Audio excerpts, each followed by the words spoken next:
Some words cut deeper than any knife, and some mirrors reflect more than just your appearance. They reveal the monstrous truth about the person standing beside you. Rain hammered against the floor-to-ceiling windows of their Tribeca penthouse, creating a melancholic symphony that would forever be the soundtrack to Sophie Stubbs's destruction.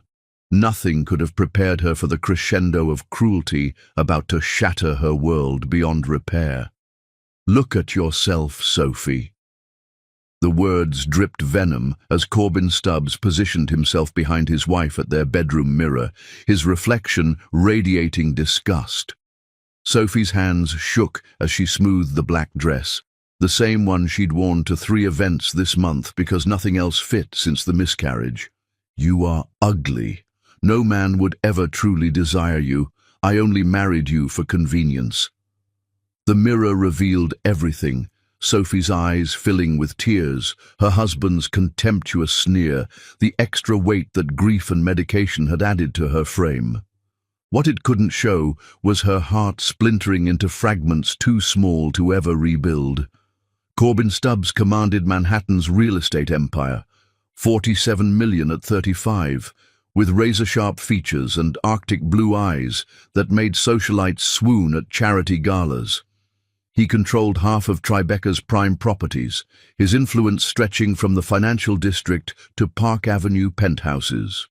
Sophie had been his Columbia sweetheart, the scholarship girl from Long Island who'd balanced business classes with 3 part-time jobs. Back then, she'd believed in happily ever after, trusted that love could conquer anything, imagined her ambitious boyfriend would treasure her always. 7 years of marriage had murdered those dreams, one calculated cruelty at a time.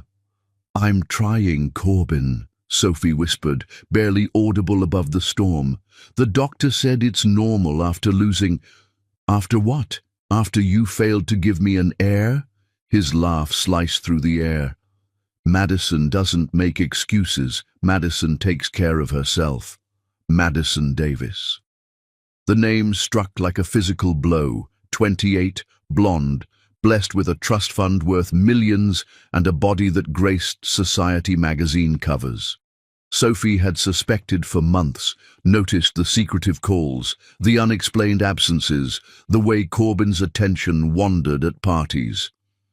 "Don't speak her name in our bedroom," Sophie said, discovering strength she'd forgotten she possessed. "Our bedroom?" Corbin whirled to face her, his tailored Tom Ford suit immaculate despite the late hour. "This is my penthouse, my bedroom, bought with my money. You exist here because I permit it." Thunder crashed outside, echoing the tempest building in Sophie's chest. She watched this man, who'd once promised to love her through sickness and health, check his platinum Rolex with the indifference he'd show a panhandler. "I have an engagement," he announced, straightening his tie. "Madison's hosting dinner for her father's partners. Critical networking. It's nearly midnight on a Thursday. Success doesn't follow a clock, darling. Neither does ambition." He snatched his keys from the marble nightstand. "Try to improve your appearance before Mother's charity luncheon Saturday. You're becoming an embarrassment." The door slammed with brutal finality, leaving Sophie alone with her shattered reflection. She stared at the woman she'd become, 30 years old, hollow-eyed, drowning in fabric that had once fit perfectly before grief transformed her body. The sharp analyst who'd once commanded boardrooms had withered into a ghost of herself. Something compelled her toward Corbin's nightstand. His backup phone, the one he assumed remained secret, lay charging beneath architectural blueprints. Sophie's fingers trembled as she lifted it. The messages painted a devastating picture. "Madison, miss you already, baby. Wear that cologne I love." Corbin, "Sophie's at book club until 10. I can stay late." Madison, "When do we go public? Daddy's lawyer is Manhattan's finest." Corbin, "Soon. Need to handle the financial complications first. Her family's construction contracts are too valuable to risk." Madison, "I'm tired of hiding, darling. I want to be Mrs. Corbin Stubbs." Corbin, "Patience, love. Once I dispose of the fat cow, we'll honeymoon in the Maldives, somewhere she could never follow. The phone slipped from Sophie's numb fingers, its screen fracturing against marble, spiderwebs that perfectly mirrored her marriage. She drifted to their walk-in closet, past suits worth more than teacher salaries, past shoes that could fund charities. Hidden behind winter coats was her emergency bag, packed during their first major fight 3 years ago, but never used for lack of courage. Inside, passport, credit cards in her maiden name, cash, legal documents. Also concealed was Corbyn's greatest oversight, her grandmother's trust fund papers, $2.3 million protected by airtight legal structures he'd never bothered investigating. Sophie changed into jeans and a sweater, her movements mechanical but purposeful. She gathered only essentials, leaving behind the material prison that had defined her identity. At the last moment, she removed her wedding ring, 3 carats that had once symbolized eternal love, and placed it beside a note written on his monogrammed stationery. "You wanted ordinary gone. Congratulations." The elevator descended through floors of broken dreams. Her Range Rover would remain, another symbol of dependence she was abandoning. Instead, she called a taxi from the lobby, directing the driver to a Queens address Corbyn would never think to search. Manhattan's skyline receded like a discarded painting as Sophie Stubbs planned her metamorphosis. When she returned, and she would return, it wouldn't be as the broken woman fleeing into darkness. It would be as someone who could make him experience every ounce of pain he'd inflicted. The taxi driver studied her in his mirror. "Everything all right, miss? You look like you've seen a ghost." Sophie wiped away her final tear for Corbyn Stubbs and smiled genuinely for the first time in months. "No," she said, her voice stronger than it had been in years. "I think I just buried one." But what Corbyn didn't know was that Sophie had a secret trust fund and 6 months to plan the perfect revenge. Chapter 2. The Disappearance. They say revenge is a dish best served cold, but sometimes it's worth waiting for it to freeze into something that can shatter a man's entire world. 6 months, 183 days since Corbyn Stubbs had discovered that vacant space where his wife's wedding ring once lived on their nightstand, and still the sight made his chest constrict with emotions he refused to acknowledge as regret. "Mr. Stubbs, we've exhausted every lead." Detective James Rodriguez settled into the leather chair across from Corbyn's mahogany desk, his weathered hands folded over a case file grown embarrassingly thin. "Your wife Sophie has vanished without a trace. No credit card activity, no cell phone signals, no verified sightings. She's disappeared completely." Corbyn reclined in his chair, Manhattan's skyline sprawling beyond windows that had cost more than suburban homes. 26 floors below, the city thrived with relentless energy, but up here, everything felt suffocating. "Her family?" Corbyn asked, though he dreaded the answer. "Robert and Helen Smith maintain they haven't heard from her. Same with Sister Margaret in Boston. Either they're protecting her or—" Rodriguez shrugged. "Perhaps she genuinely doesn't want to be found." The detective left unspoken what everyone suspected. Maybe Sophie had excellent reasons for vanishing. Patricia Chen, Corbyn's secretary, knocked before entering, a privilege earned through 8 years of managing his increasingly chaotic existence. "Your mother's here, Mr. Stubbs. She appears distressed." Before Corbyn could respond, Eleanor Stubbs swept in like an approaching hurricane, her silver hair immaculately styled despite obvious agitation. At 62, she dominated every space she entered, a force who'd raised Corbyn to be ruthless in business and charming in society. Today, she looked ready for war. "Detective Rodriguez, thank you for your efforts. Please excuse us," she commanded with icy authority.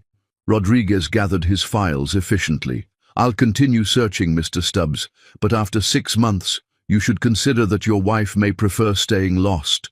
The door's soft click left Corbin facing the woman who'd taught him everything about power, and who'd apparently learned disturbing truths about how he'd chosen to abuse it. "Corbin Michael Stubbs." Eleanor's voice could have frozen champagne. "I just endured the most enlightening lunch with Helen Smith." Terror gripped Corbin's throat. Sophie's mother and his mother had maintained friendship for decades, bonding over charity work and shared hopes for grandchildren that would never exist. "Mother, let me explain." "Explain?" Eleanor's laugh could shatter crystal. "Explain how you destroyed the finest woman who ever loved you.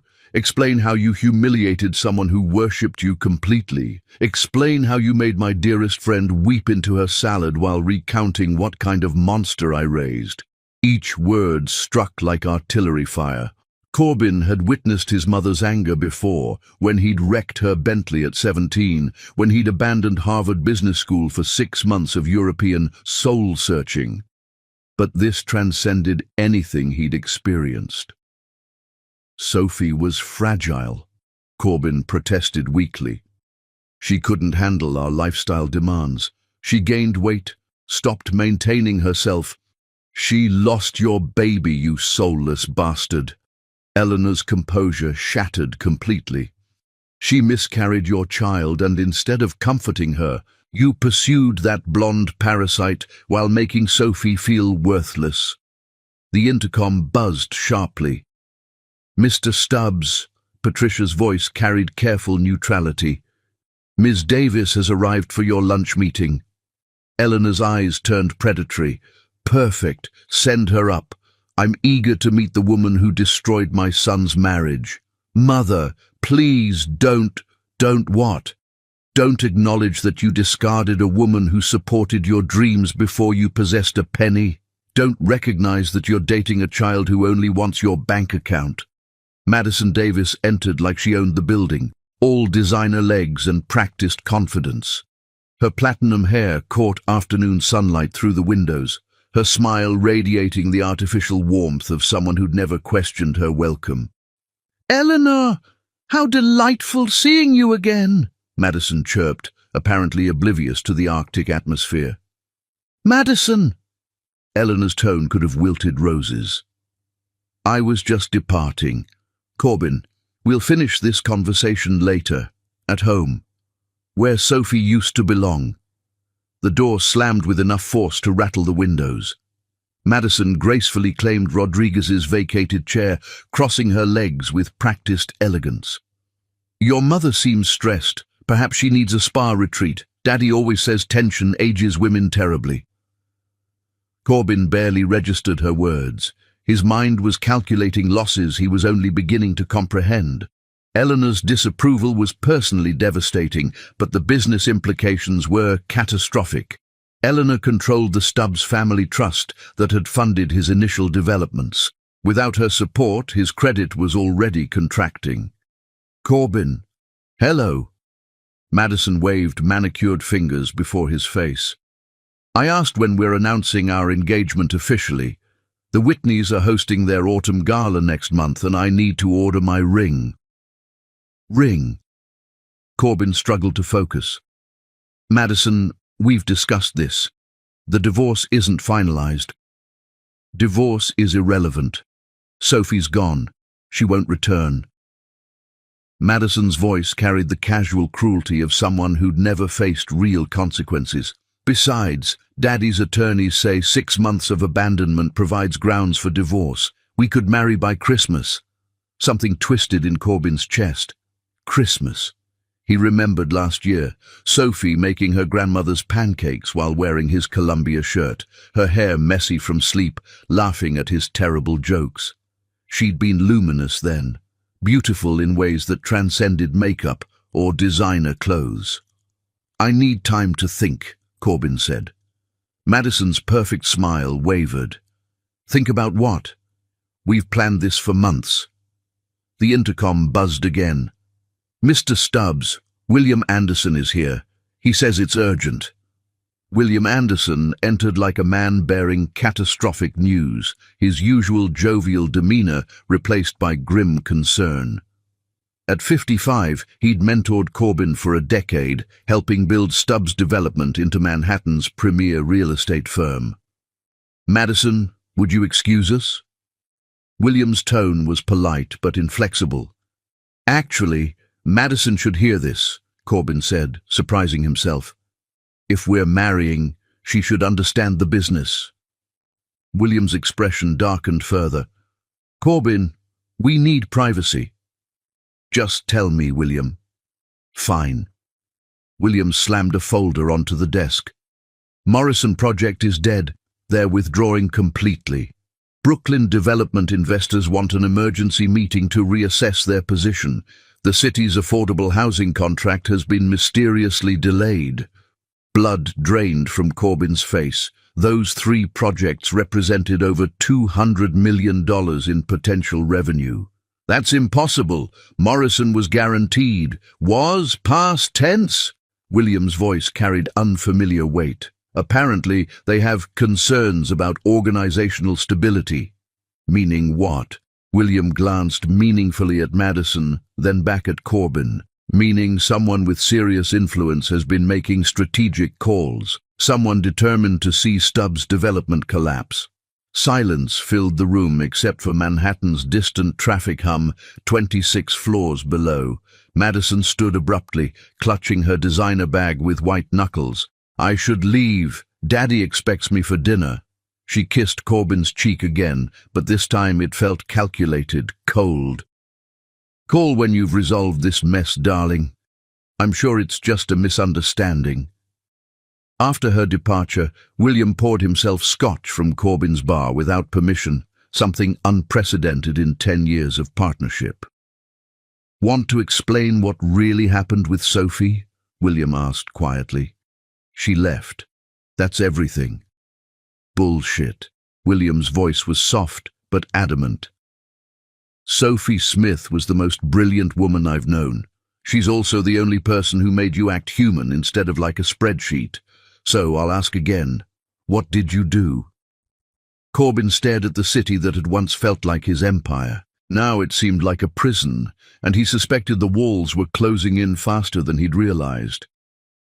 "I threw away a diamond for worthless glass," he admitted finally, the words tasting like poison. William nodded grimly.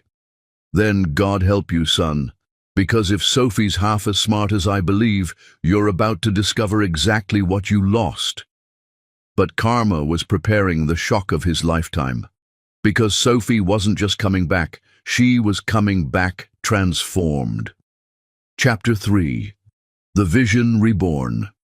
Sometimes a woman doesn't just transform, she evolves into something so breathtaking that grown men forget to breathe and whisper her name like discovering religion. The Plaza Hotel's grand ballroom had witnessed countless Manhattan elite celebrations, but none approached the sheer spectacle of Corbin Stubbs and Madison Davis's engagement party. Crystal chandeliers cast diamonds of light across marble floors, where New York's most powerful moved in carefully choreographed social ballet. Their conversations worth millions, their secrets priceless. Corbin positioned himself near the orchestra, nursing his third whiskey while watching Madison flutter between guests like a social butterfly seeking applause. She wore virginal white, premature perhaps, but symbolic of the fresh start they both claimed to desire. The $15,000 dress made her resemble every other society princess who'd ever graced these hallowed walls. "Spectacular party, old boy." Corbin turned to find Alexander Morgan approaching with the languid confidence of inherited wealth. At 38, Alexander commanded rooms through presence rather than volume, his old money elegance a sharp contrast to Corbin's nouveau riche flash. "Alexander, glad you could attend," Corbin replied, though his attention was split between his guest and Madison, who was currently monopolizing investors he desperately needed to court. "Wouldn't miss it, though I confess surprise at the timing." Alexander's smile carried diplomatic neutrality. 6 months seems rather hasty to move on from marriage, don't you think?" Before Corbin could respond, a murmur rippled through the ballroom like wind across still water. Conversations faltered mid-sentence. Champagne glasses paused halfway to lips. The orchestra continued playing, but somehow the music seemed to fade beneath the weight of collective attention. She materialized in the doorway like a vision conjured from dreams that mere mortals weren't worthy to dream. The woman who had once been Sophie Stubbs had vanished, replaced by someone whose presence commanded the room with magnetic force. Sophie Queen, as she now called herself, wore midnight blue silk that seemed painted onto curves that spoke of dedication, discipline, and the kind of transformation requiring steel will. Her dark hair, once lifeless and neglected, now cascaded in glossy waves that caught light like spun obsidian. Her face showed the artistry of Manhattan's finest surgeons, not artificial enhancement, but revelation of the stunning woman who'd always existed beneath grief and neglect. Her posture radiated inner strength, and her eyes held power that could topple governments. "Sweet Jesus," Alexander Morgan breathed beside Corbin. "Who is that goddess?" Corbin couldn't speak, couldn't breathe, couldn't process that the ethereal creature commanding every gaze in the room had once stood before their bedroom mirror while he called her worthless. Sophie moved through the ballroom like liquid starlight. Effortless, inevitable, impossible to resist. Men turned to watch her pass with expressions ranging from reverence to religious awakening. Women studied her with mixtures of envy and grudging admiration. She acknowledged neither, moving with purpose toward the bar where she ordered something in a voice too soft to carry, but somehow impossible to ignore. "Corbin!" Madison appeared at his elbow, her voice tight with confusion and mounting alarm. "Who is that woman?" Everyone staring like she's royalty. Thomas Anderson, the billionaire pharmaceutical heir, reached Sophie first. At 42, he was handsome in the way extreme wealth made possible. Perfect teeth, perfect hair, perfect confidence. He offered her champagne and received a smile that could have powered Times Square. "She's absolutely stunning," gasped Victoria Whitney, the mayor's daughter, fanning herself dramatically. "I've never seen anyone carry themselves like that. It's like watching a queen." "More than royalty," murmured Patricia Lewis, whose husband controlled half the Upper East Side. "Royalty is inherited. That kind of presence is earned through fire." Whispers began spreading through the ballroom like ripples in a pond. "Who is she? I've never seen her before at society events.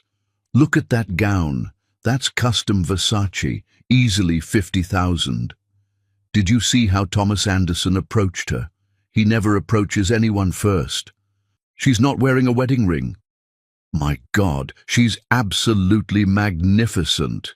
Corbin watched in growing horror as his engagement party transformed into Sophie's debut.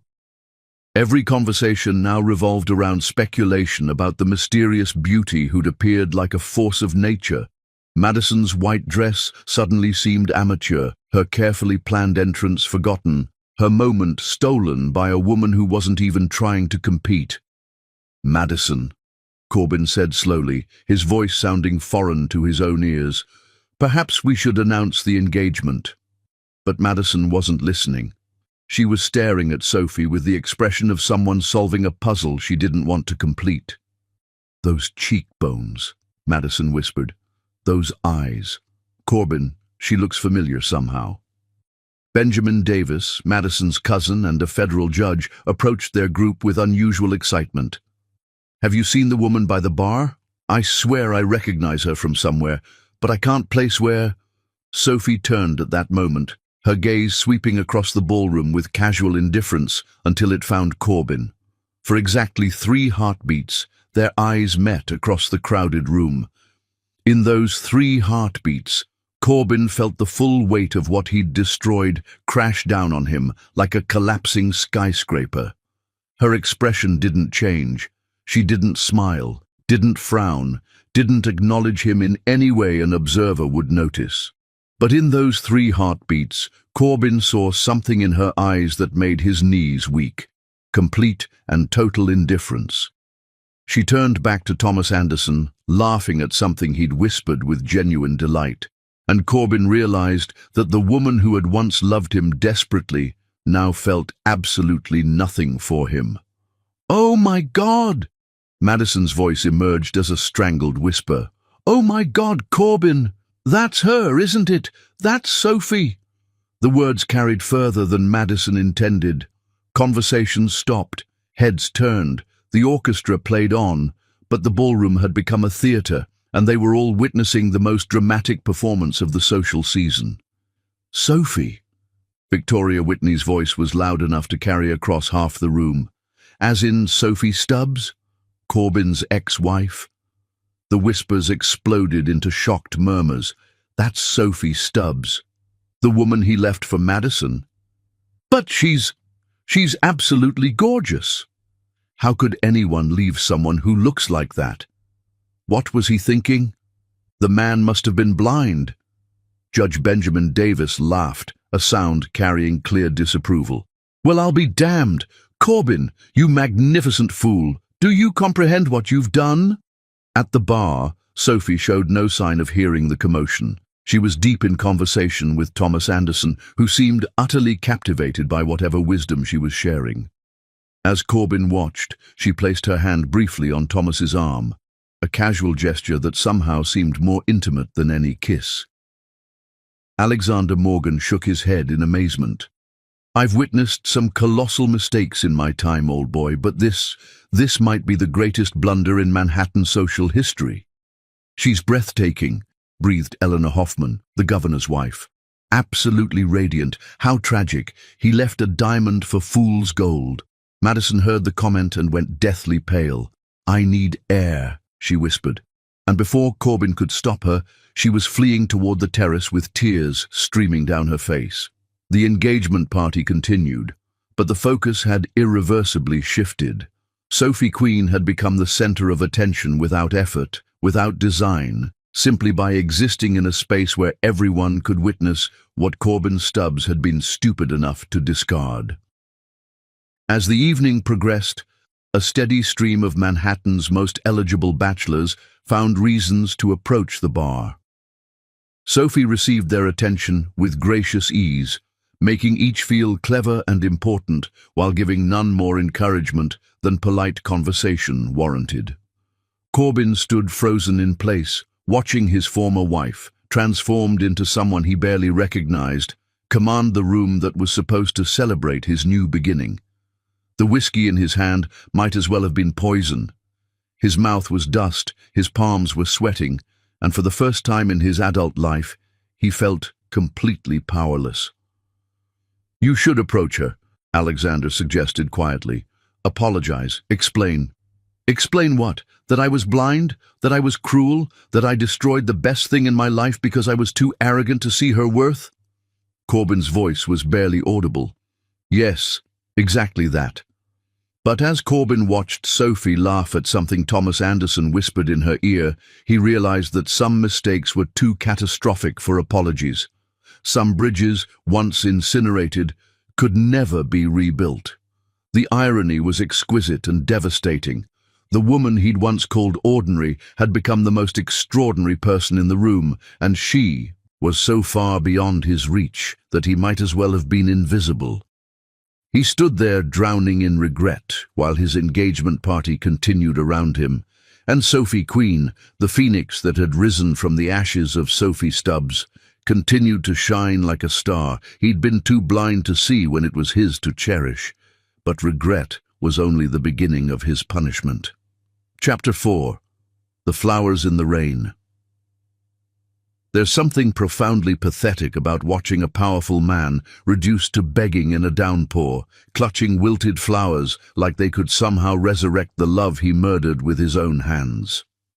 3 weeks had crawled by since the engagement party that became Sophie Queen's inadvertent coronation, and Corbin Stubbs hadn't experienced a single night of uninterrupted sleep. Every evening found him lying in his king-sized bed, staring at the ceiling, replaying the image of his transformed ex-wife, commanding a room full of Manhattan's elite with effortless grace he'd never appreciated when it was his to claim. Madison had severed their engagement the morning after the party, her farewell delivered with surgical precision. "I refuse to be anyone's consolation prize," she'd declared, leaving behind only Chanel perfume and a $15,000 engagement ring that now sat in Corbyn's desk drawer like an expensive monument to his failures. The business was hemorrhaging money faster than a severed artery. 3 additional major contracts had mysteriously evaporated, each loss accompanied by vague explanations about concerns regarding company stability and reassessment of partnership compatibility. William Anderson had abandoned pretending these were coincidences, his worried expression speaking volumes about influences being wielded against them from shadows they couldn't identify. But worse than the financial devastation, worse than the professional humiliation, was the obsession that had metastasized in Corbyn's chest like cancer. Sophie Queen had become a fixture in Manhattan society pages, photographed at gallery openings with Thomas Anderson, at charity galas with Benjamin Morgan, at exclusive restaurants with a rotating cast of the city's most eligible bachelors.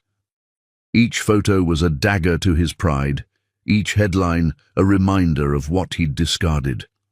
The rain had been falling for 6 relentless hours when Corbyn finally reached his breaking point. He'd been sitting in his car outside Sophie's new penthouse building on the Upper East Side, a sleek glass tower that screamed old money sophistication, for 2 torturous hours, clutching a bouquet of white roses like a lifeline to sanity. The flowers were identical to those he'd given her on their first date 8 years ago, when she'd been a shy business student who'd blushed crimson when he'd kissed her goodnight on her dormitory steps. The irony wasn't lost on him that he was now reduced to stalking the woman he'd once controlled completely. Sophie's building represented the kind of place where doormen wore tailored uniforms and residents' privacy was protected with religious devotion. Getting past the lobby would be impossible, but Corbyn had discovered that Sophie sometimes used the private garden entrance when returning from evening events. The rain soaked through his Armani coat, plastering his hair to his skull and transforming the roses into a soggy mess of wilted petals. He looked like a madman, which he supposed was precisely what he was becoming. 6 months of searching for a woman who'd vanished, 3 weeks of realizing what he'd lost, and now this, standing in a deluge like some lovesick teenager hoping for a glimpse of his obsession. At 11:30 p.m., a black Mercedes glided through the building's private entrance. Corbyn's heart hammered against his ribs as he recognized the elegant silhouette emerging from the passenger seat. Sophie Queen stepped into the rain wearing a stunning emerald evening gown and a wrap that probably cost more than most people's annual salaries. She wasn't alone. Benjamin Morgan emerged from the driver's side, tall and distinguished in his tuxedo, moving with the unhurried confidence of a man who'd never doubted his welcome anywhere. He opened an umbrella with practiced gallantry, shielding Sophie from the storm as they walked toward the building's entrance. Corbyn stumbled forward from the shadows, the ruined bouquet clutched in his trembling hands. "Sophie, please, just listen once." Sophie stopped so abruptly that Benjamin nearly collided with her. She turned slowly, and even through the rain and darkness, Corbyn could see the moment she recognized him. Her expression didn't change. No surprise, no anger, no fear. Just the kind of complete indifference that was somehow more devastating than hatred would have been. "Sophie, please," Corbyn called out, his voice breaking as he approached through the downpour. "I know I don't deserve it, but just give me 5 minutes. Let me explain." "Sir, you need to leave immediately." Benjamin's voice carried the authority of a man accustomed to being obeyed. "You're trespassing on private property." But Corbyn only had eyes for Sophie. Up close, she was even more magnificent than she'd been at the party.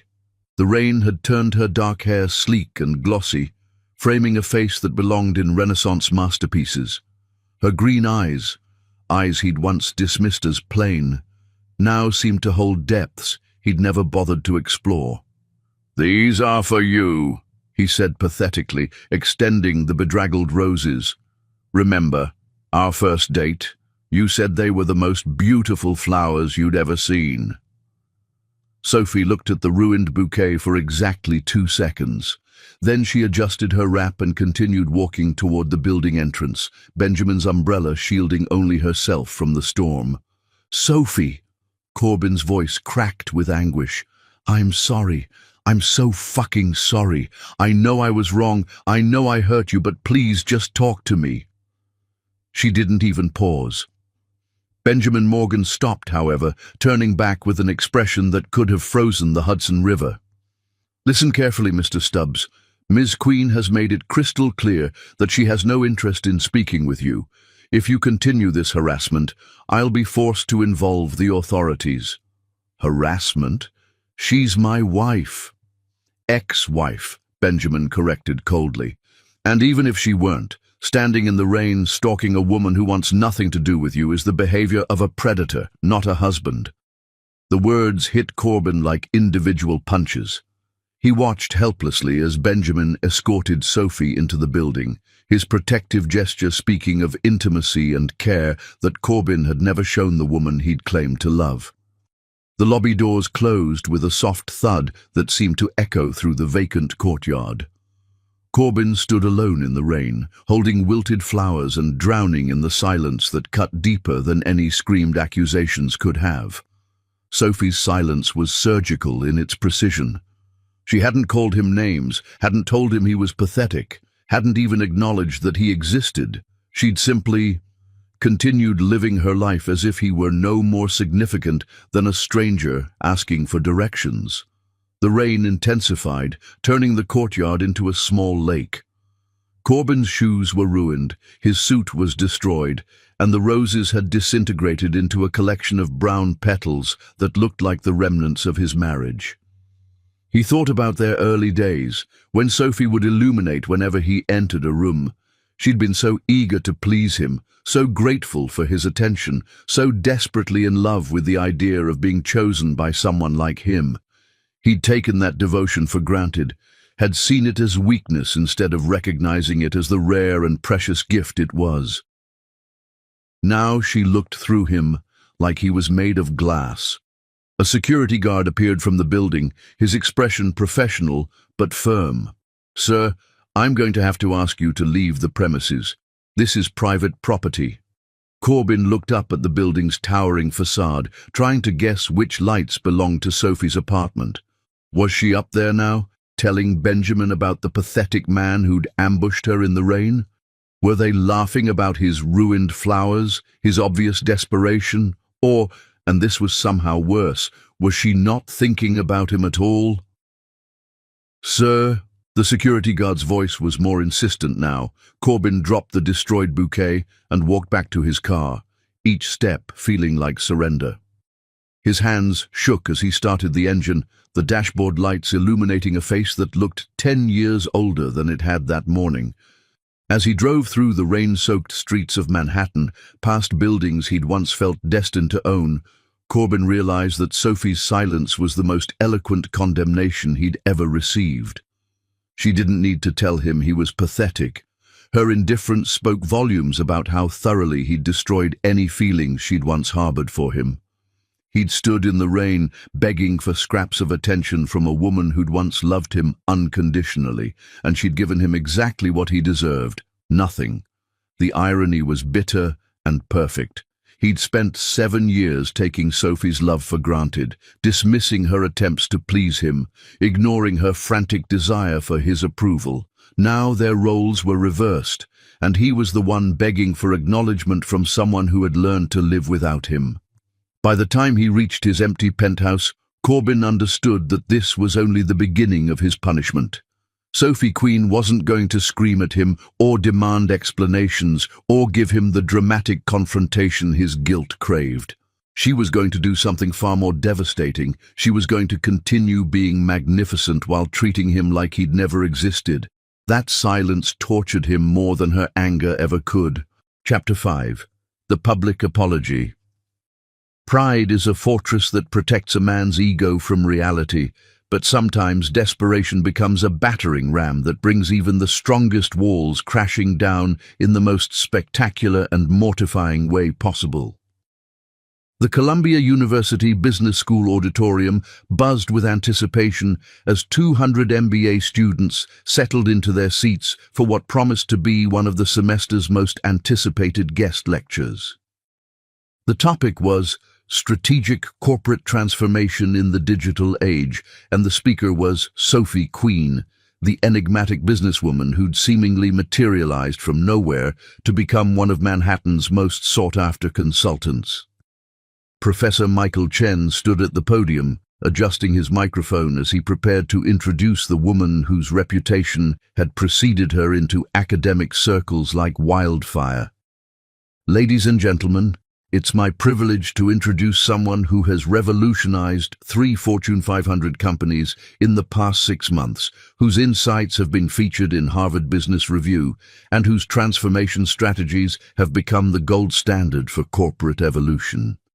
In the back row, concealed behind a pillar, Corbin Stubbs watched through bloodshot eyes as his ex-wife commanded the stage with the kind of presence he'd never recognized when she'd been his to claim. 2 weeks had crawled by since the rain-soaked disaster outside her building, 2 weeks of sleepless nights and bourbon-fueled attempts to understand how he'd become so obsessed with a woman he'd once dismissed as ordinary. Sophie stood at the lectern wearing a charcoal grey power suit that transformed her into something between a general and a goddess. Her hair was pulled back in a severe chignon that highlighted the elegant bone structure he'd been too blind to appreciate. When she spoke, her voice carried through the auditorium with the kind of authority that made even veteran executives lean forward to catch every word. Transformation, she began, is not about becoming someone new. It's about having the courage to become who you were always meant to be. The irony of her words hit Corbin like artillery fire. He'd spent the morning drinking coffee spiked with whiskey, rehearsing what he would say if he could just secure 5 minutes alone with her. The plan had been to wait until after her lecture, approach her privately, perhaps convince her to have dinner somewhere they could talk without interruption. But as he watched her captivate an auditorium full of brilliant minds, as he saw students hanging on her every word with the kind of reverence he'd never shown her insights, something inside him snapped. The liquor, the desperation, the weeks of sleepless obsession, all of it converged into a moment of spectacular poor judgment that would haunt him for the rest of his life. The key to successful transformation, Sophie continued, is understanding that change requires both vision and sacrifice. You must be willing to let go of who you were to become. Sophie. The name exploded through the auditorium like a gunshot. 200 heads turned in unison as Corbin stumbled from behind the pillar, his suit wrinkled from too many sleepless nights, his hair disheveled, his eyes wild with the desperation of a man who'd lost everything that mattered. Sophie, please, I was blind, I was cruel, and I was wrong. Forgive me. The auditorium erupted in shocked whispers. Phones materialized like magic, their cameras capturing every second of what was rapidly becoming the most spectacular public meltdown in Columbia's recent history. Students exchanged glances that ranged from fascination to second-hand embarrassment as they witnessed a millionaire businessman reduced to begging in their lecture hall. Sophie's reaction was devastatingly perfect. She didn't gasp, didn't step back, didn't show even a flicker of surprise or embarrassment. Instead, she paused for exactly 3 seconds, long enough for the auditorium to fall into complete silence, and then smiled with the kind of professional courtesy she might show a confused delivery driver who'd wandered into the wrong building. "Sir," she said, her voice carrying effortlessly through the stunned silence, "you are disturbing the class." The words were delivered with such polite dismissal that they hit harder than any screamed insult could have. She hadn't called him by name, hadn't acknowledged their history, hadn't given him even the dignity of recognition. To her, he was simply Sir, a random interruption to be handled with professional grace. Nervous laughter rippled through the auditorium, starting with a few snickers and building into waves of barely contained amusement. Students looked at each other with expressions that mixed shock, entertainment, and profound second-hand embarrassment for the man who'd just humiliated himself in front of Columbia's future business leaders. "Professor Chen," Sophie continued smoothly, "perhaps security could help this gentleman find his way to the appropriate venue for his concerns." Professor Chen, clearly mortified by the disruption to his prestigious guest lecture, frantically gestured toward the campus security guards who were already moving down the aisles. Sir, I'm going to have to ask you to leave immediately. This is a private academic event." But Corbin was beyond caring about dignity or consequences. The alcohol, the desperation, and the sight of Sophie treating him like a stranger combined to strip away the last of his self-control. "You don't understand," he called out, his voice cracking with emotion. "I love her. I've loved her for 8 years. Sophie, I know I hurt you. I know I was terrible, but please just give me one chance to explain." The phones captured every word, every gesture, every moment of his spectacular downfall. Columbia Breakdown started trending within minutes, accompanied by videos of a disheveled millionaire begging his ex-wife for forgiveness while she stood at a podium looking like the CEO of his nightmares. "Security!" Professor Chen's voice was sharp with authority. "Remove this man immediately." 2 guards approached Corbin from either side, their expressions professionally neutral, but their body language suggesting they'd had experience with intoxicated alumni making scenes at academic events. The students watched with rapt attention as the drama unfolded, some looking sympathetic, others clearly enjoying the spectacle of watching privilege and power reduced to pathetic desperation. "Sophie, please!" Corbin's voice was raw with anguish as the guards took his arms. "I lost you once because I was stupid. Don't make me lose you again because I was too proud to beg." For just a moment, barely a heartbeat, something flickered across Sophie's face. Not forgiveness, not love, but perhaps the faintest shadow of pity for the man who'd once shared her bed and was now making a public spectacle of himself in front of strangers. Then the moment passed, and her expression returned to professional neutrality. "As I was saying before the interruption," she continued, her voice steady and clear, "transformation requires the courage to let go of past mistakes and focus on future possibilities.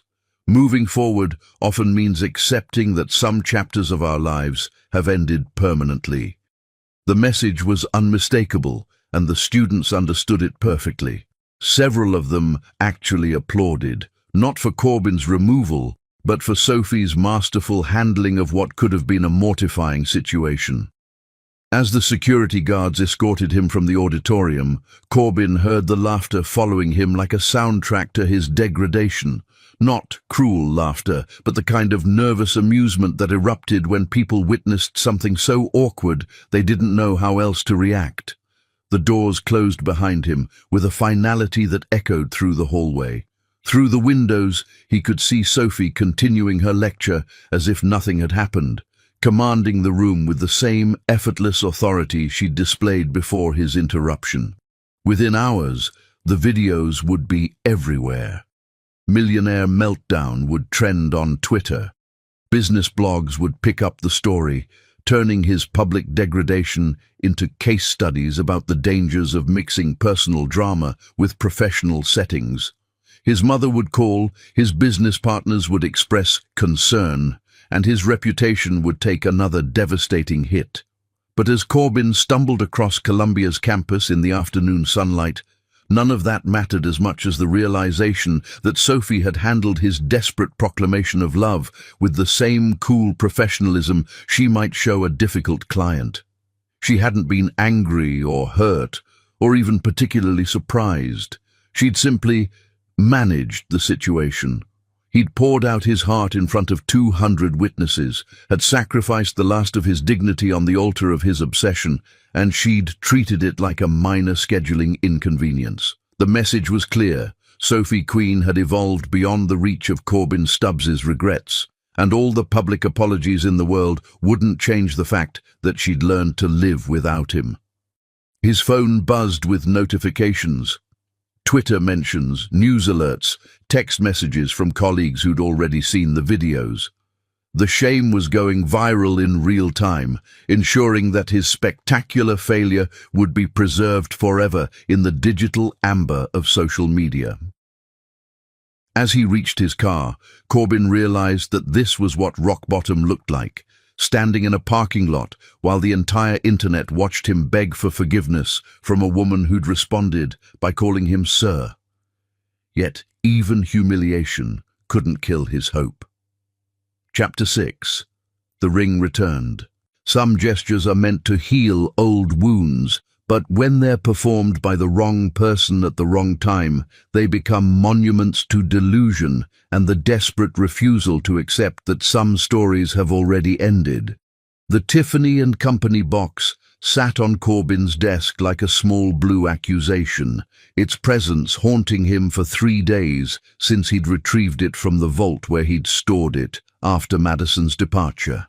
Inside lay the 3-carat diamond engagement ring he'd given Sophie 7 years ago, back when he'd been 28, and arrogant enough to believe that love was something you could purchase with the right setting and sufficient carats. October 15th. Sophie's 31st birthday. He remembered because she'd reminded him every year for 7 years, had circled the date on their shared calendar, had planned intimate dinners that he'd often postponed for business meetings that seemed more important at the time. How many of her birthdays had he ruined with his indifference? How many celebrations had he treated as inconveniences rather than opportunities to show her she mattered? The viral degradation at Columbia had been 3 weeks ago, and the internet had finally moved on to fresher scandals. But Corbin's obsession had only deepened, fed by the complete absence of reaction from Sophie. No angry phone calls, no restraining orders, no acknowledgement that his public breakdown had even occurred. She'd simply continued existing in her new life while he spiraled deeper into his private hell. The plan, if his alcohol-fueled reasoning could be called a plan, was beautiful in its simplicity. He would surprise her at her office building with the ring, would recreate the proposal that had once made her cry with joy, would offer her the symbol of a commitment he'd failed to honor the first time but was ready to worship now. Meridian Tower rose 47 floors above the financial district, its glass facade reflecting the October sun like a monument to American ambition. Sophie Queen Consulting occupied the entire 32nd floor, a fact that had required considerable detective work and more than a few bribes to building security personnel who were unimpressed by his name and credentials. Corbin stood in the marble lobby at 11:47 a.m., the Tiffany box burning in his jacket pocket like a talisman of hope and desperation. He'd been there since 10, nursing coffee in the building's cafe while building up the courage for what felt like the most important conversation of his life. The elevator ride to the 32nd floor lasted an eternity. His reflection in the polished steel doors showed a man who'd aged 5 years in 5 months. Hollow cheeks, haunted eyes, the kind of desperation that no amount of tailored clothing could disguise. Sophie Queen Consulting's reception area was a masterpiece of understated elegance. Floor-to-ceiling windows offered breathtaking views of Manhattan Harbor, while modern art and fresh orchids created an atmosphere of sophisticated success. The receptionist, a poised woman in her 40s, looked up with the kind of trained smile that suggested she was accustomed to dealing with walk-in clients who believed their problems were urgent enough to warrant immediate attention. "Good morning. How may I help you?" "I need to see Sophie Queen. It's personal." The receptionist's smile became marginally cooler. "I'm sorry, but Miss Queen only sees clients by appointment."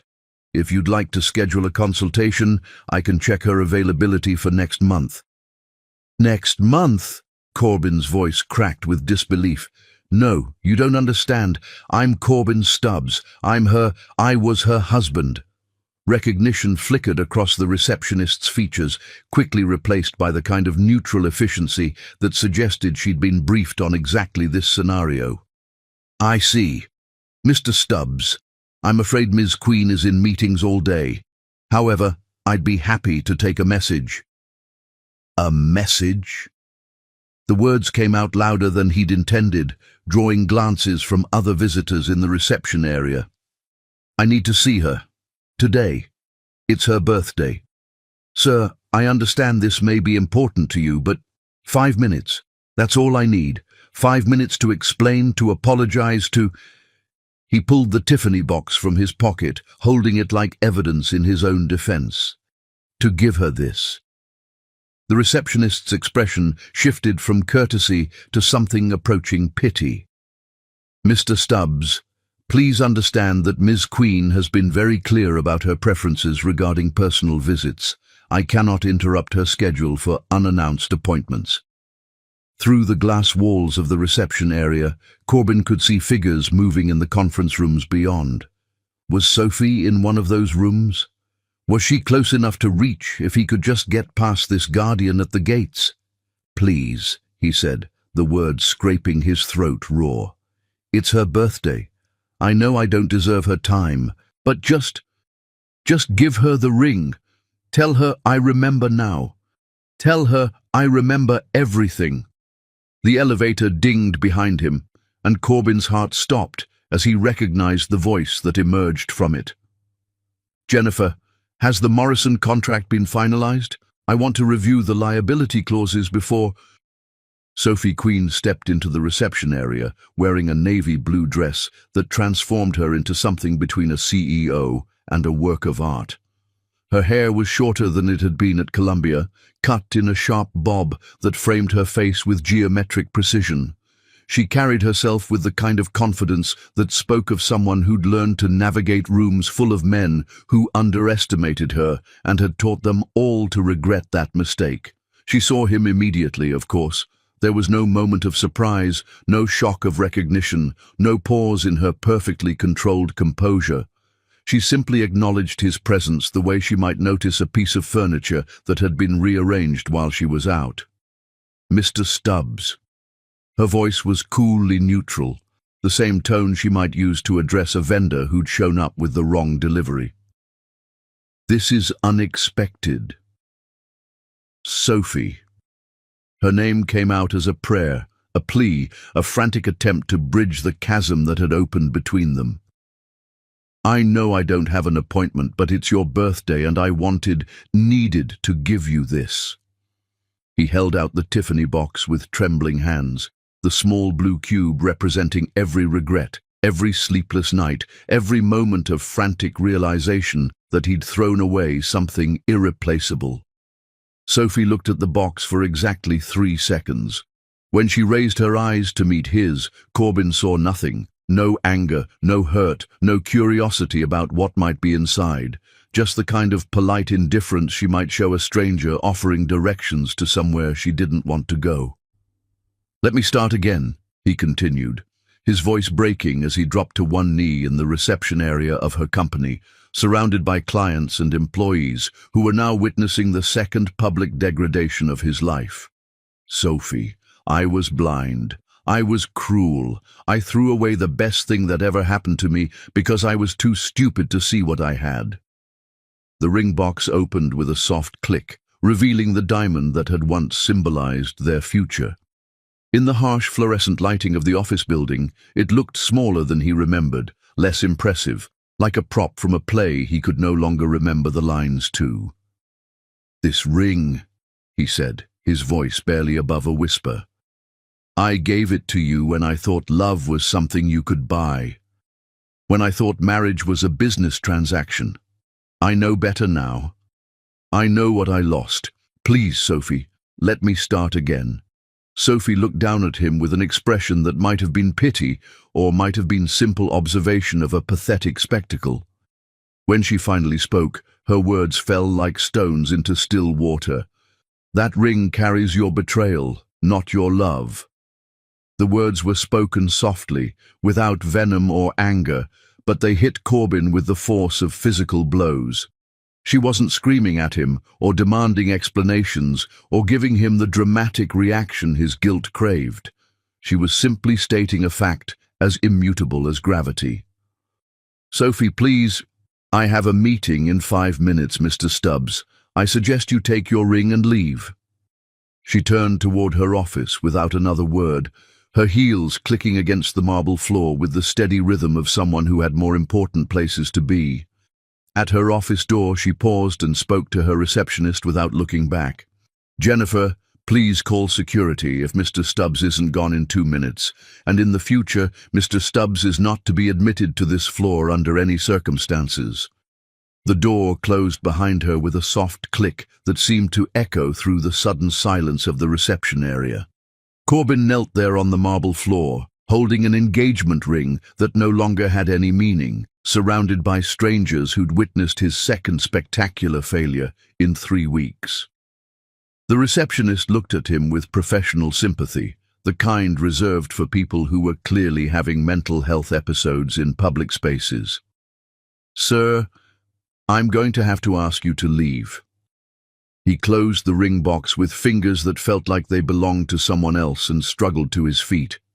His knees hurt from kneeling on marble, but that pain was nothing compared to the ache in his chest as he realized that Sophie Queen had just delivered the most devastating rejection of his life without raising her voice or showing the slightest hint of emotion. She hadn't taken the ring, hadn't thrown it back at him, hadn't given him the dramatic confrontation that might have felt like progress, like engagement, like proof that she still cared enough to be angry. Instead, she'd simply stated that the symbol of their former love now represented only his failures, and she'd walked away from both the ring and the man offering it with the same casual indifference she might show yesterday's newspaper.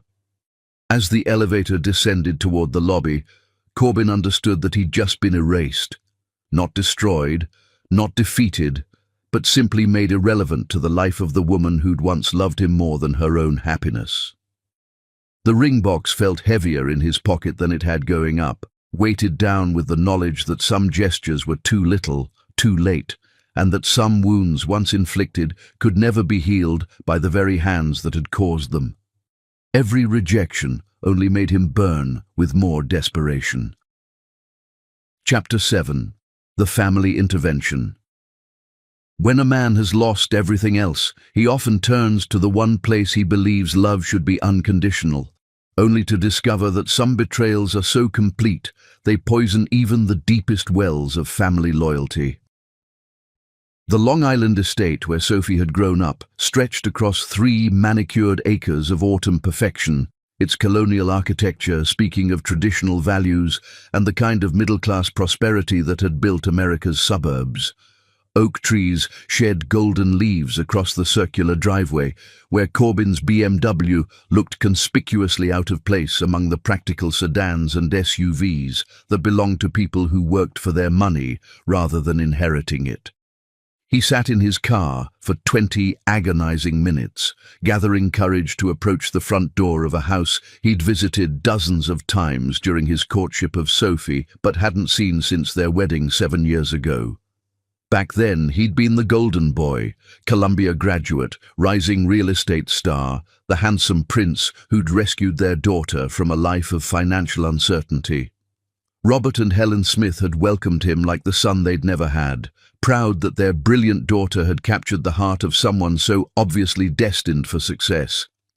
Now he was the villain in their family's story, and he was about to grovel for their intercession like a child begging parents to fix a mess too catastrophic for him to handle alone. The October air carried the scent of burning leaves and approaching winter as Corbin finally forced himself from the car and walked the brick path to the front door. His hands shook as he pressed the doorbell, the simple chime triggering memories of Sunday dinners and Christmas mornings when he'd been part of this family's inner circle. Robert Smith opened the door with the expression of a man who'd been expecting this visit and dreading it in equal measure. At 62, Sophie's father still carried himself with the dignity of someone who'd built a successful construction company through honest work and ethical dealings. His grey hair was neatly combed, his weekend clothes pressed and clean, but his eyes held the kind of disappointment that no amount of politeness could disguise. Corbin. The greeting was neutral, neither welcoming nor hostile, but lacking any warmth that might suggest forgiveness was possible. "Mr. Smith, I know I don't have any right to be here, but I need to talk to you and Helen, about Sophie, about what I've done." Corbin's voice cracked on his ex-wife's name, the syllables carrying more weight than he could bear.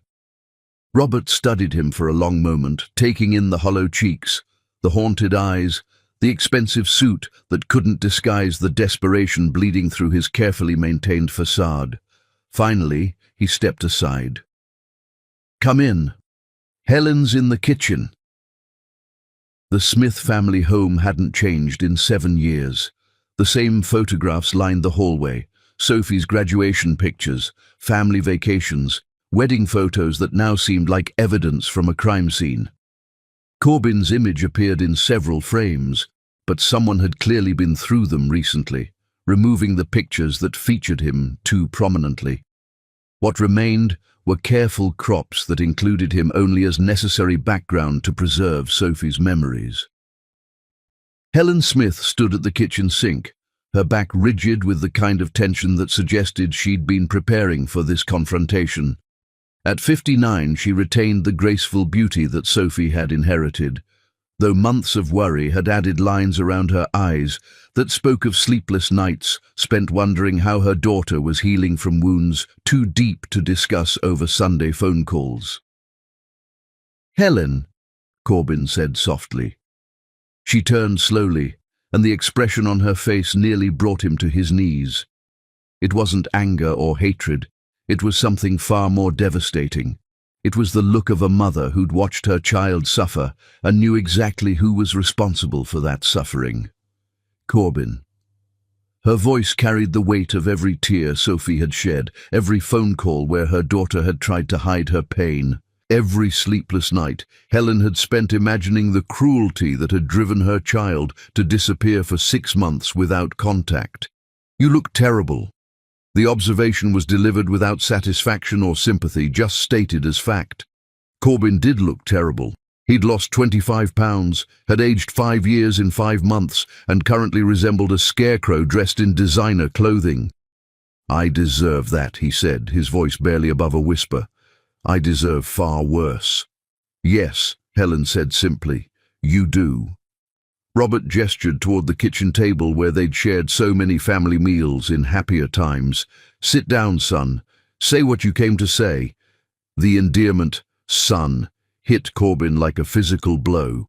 Even now, even after everything, Robert Smith's fundamental decency wouldn't allow him to withdraw the familial affection that had once felt like birthright. Corbin collapsed into the chair across from Sophie's parents, his composure finally cracking completely. The words came out in a broken rush of confession and desperation. "I lost her. I lost the best woman in my life because I was too proud, too stupid, too blind to see what I had. Helen, I said things to her that I can't take back. I hurt her in ways that—" He stopped, choking on admissions that felt like swallowing glass. "I destroyed her, and now she won't even look at me. She treats me like I'm nobody, like I never existed, and I don't know how to live with what I've done." Helen's expression didn't soften. If anything, it became more granite-like as she absorbed the confirmation of what she'd suspected for months. "Tell me exactly what you said to my daughter, Corbin. Tell me what you did that made her disappear for 6 months without telling her own mother where she was going." The kitchen fell silent except for the ticking of the grandfather clock that had marked time through Sophie's childhood. Corbin looked into the faces of the people who'd welcomed him as family and saw them waiting for him to confess sins they already knew he'd committed. "I called her ugly," he whispered, I told her no man would ever desire her. I said I only married her for convenience. I had an affair. And when she found out, I told my mistress that I couldn't wait to divorce the fat cow so we could honeymoon in Paris. Helen's intake of breath was sharp enough to cut glass. Robert's hands clenched into fists that spoke of violence barely contained by decades of civilized behavior. "You called my daughter ugly?" Helen's voice was deadly quiet. "My Sophie. My beautiful, brilliant, loving daughter who worshipped the ground you walked on. I was wrong. I was so fucking wrong. Helen, she's not ugly. She's magnificent. She's become this incredible woman, this force of nature, and I threw her away like garbage because I was too blind to see." "Stop!"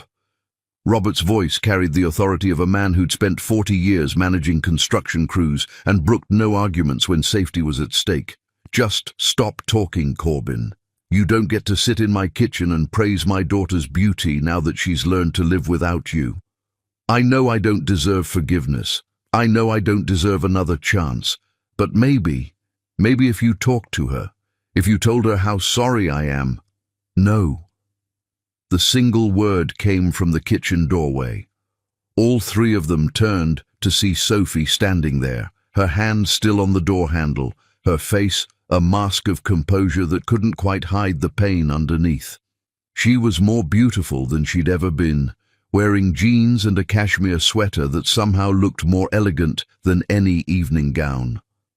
Her hair fell in loose waves around her shoulders, and her skin glowed with the kind of health that came from finally learning to take care of herself instead of trying to please someone who'd never appreciated her efforts. "Sophie, honey." Helen rose from her chair, moving toward her daughter with the protective instincts of a mother bear. "I didn't know you were coming. I called an hour ago, but you were in the garden. I let myself in." Sophie's eyes never left Corbin's face, but there was no recognition there, no acknowledgement of shared history or buried feelings. Just the cool assessment of someone observing a mildly interesting specimen. "I heard voices and wanted to make sure you were okay." "I was just leaving," Corbin said, starting to rise from his chair. "No." Sophie's voice was calm, authoritative, the tone of someone accustomed to having her orders followed. "Stay. I want to hear this." She moved to stand beside her mother, one hand resting protectively on Helen's shoulder. The gesture was small, but spoke volumes about how the family dynamics had shifted. Sophie was no longer the child seeking approval, but the successful adult protecting parents who'd sacrificed for her happiness. "Corbin was telling us how sorry he is," Robert said carefully, his eyes moving between his daughter and the man who'd broken her heart. "How he wants us to intercede on his behalf." Sophie's smile was polite, distant, the expression she might wear while declining an invitation to an event she had no interest in attending. "I see. And what did you tell him?" Helen's hand covered her daughter's, the simple touch speaking of solidarity and shared strength. "We told him that some mistakes are too big for apologies, that some people don't deserve second chances. Especially," Robert added, his voice heavy with disappointment, "when they only realize what they've lost after someone else shows them what they threw away." Sophie nodded, as if this was exactly what she'd expected to hear. She looked at Corbin with the kind of detached interest an entomologist might show when studying a particularly pathetic insect. "Do you know what the worst part was, Corbin? It wasn't the affair. It wasn't even the cruel words. It was the realization that you never saw me at all. For 7 years, you lived with a woman you didn't know, didn't understand, didn't value. You married an idea of me that existed only in your head, the grateful little girl who'd be eternally thankful for your attention." Her words were delivered without anger or venom, just stated as fact, with the kind of clinical precision that made them cut deeper than screamed accusations could have. "Sophie, please, I forgive you," she said, and for a moment Corbin's heart leaped with desperate hope. "I forgive you for being exactly who you were, but forgiveness doesn't mean reconciliation. It just means I'm not going to carry your poison anymore." She kissed her mother's cheek, squeezed her father's shoulder, and headed back toward the door. At the threshold, she paused without turning around. "Mom, Dad, he doesn't deserve another chance. Don't let him manipulate your kindness into thinking otherwise." The door closed behind her with a soft click that seemed to echo through the sudden silence of the kitchen. Helen turned to face Corbin with tears in her eyes, but they weren't tears of sympathy for his pain. They were tears of pride for a daughter who'd learned to value herself enough to walk away from people who'd failed to cherish her properly. "You heard her," Helen said quietly. "She's forgiven you, which is more grace than you deserve. But she's also done with you, and so are we." Robert stood up, his meaning unmistakable. "I think it's time for you to leave, Corbin. And I think it's time for you to stop bothering our daughter." As Corbin walked back to his car, he could see Sophie through the kitchen window, hugging her parents with the kind of easy affection that spoke of relationships built on mutual respect and unconditional love. She looked peaceful, settled, like someone who'd finally found her way home after a long journey through dark territory. He'd come here hoping to recruit allies in his campaign to win her back. But instead, he'd witnessed something that cut deeper than any rejection. Sophie Queen was genuinely happy without him. The family he'd once been part of had closed ranks around their daughter, protecting her from the man who'd caused her pain.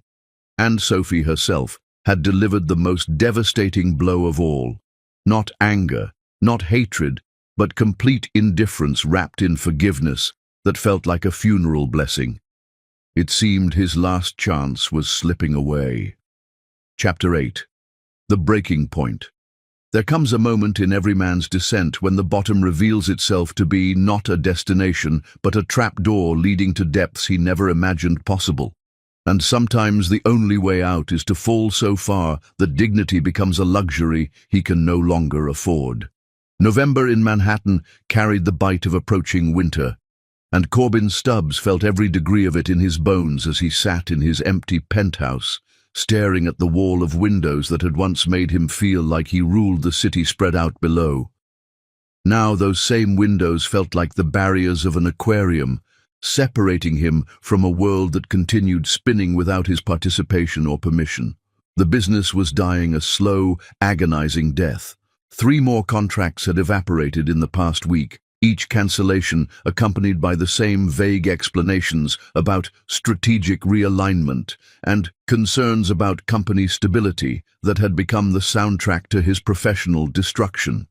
William Anderson had finally said what they'd both been thinking. Someone with serious influence was systematically dismantling Stubbs' development, and they both knew who possessed both the motivation and the resources to orchestrate such precise devastation. The irony was exquisite and torturous.